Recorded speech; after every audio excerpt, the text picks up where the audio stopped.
ശ്രീനാരായണ പരമഗുരവേ നമഃ. സുപ്രഭാതം.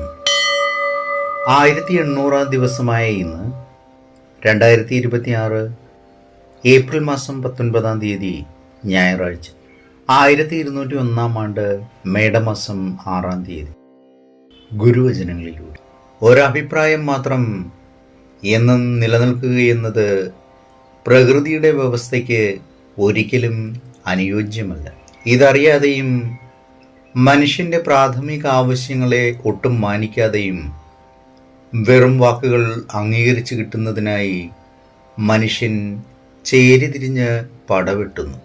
ശ്രീനാരായണ ഗുരുദേവൻ. ശ്രീ നടരാജഗുരു എഴുതിയ ഗുരുവിരൽ എന്ന പുസ്തകത്തിൽ ദക്ഷിണ ഭാരതത്തിലെ 3 ഗുരുക്കന്മാർ എന്ന് വിവരിക്കുന്നതിൻ്റെ 9ാം ഭാഗമാണ് ഇന്ന് അവതരിപ്പിക്കുന്നത്. ജാതി സമ്പ്രദായത്തെ പൊറുക്കുന്നതായോ ഗൗരവം നൽകാതെ ഒഴിഞ്ഞു മാറിക്കളയുന്നതായോ പല സന്ദർഭങ്ങളിലും കാണാം. ശാങ്കര സമ്പ്രദായത്തിലെ ഏത് സന്യാസിയെ കാണാനിടയായാലും ഇക്കാര്യം എടുത്തു ചോദിക്കാൻ നാരായണ ഗുരു വിട്ടുപോകാറില്ലായിരുന്നു. ഭഗവത്ഗീത അതിൻ്റെതായ രീതിയിൽ ചാതുർവർണ്ണ്യത്തെ വിശദീകരിക്കുന്നുണ്ട്.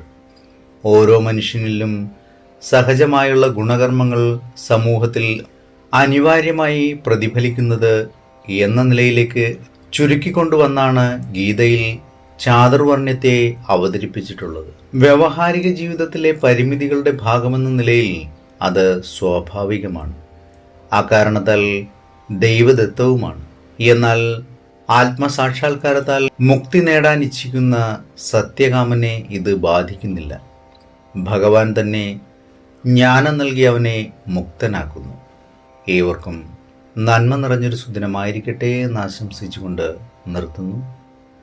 നന്ദി, നമസ്കാരം. ഗുരുധർമ്മം ജയിക്കട്ടെ. ശബ്ദം നൽകിയത് സുജീഷ് മഹേശ്വരി.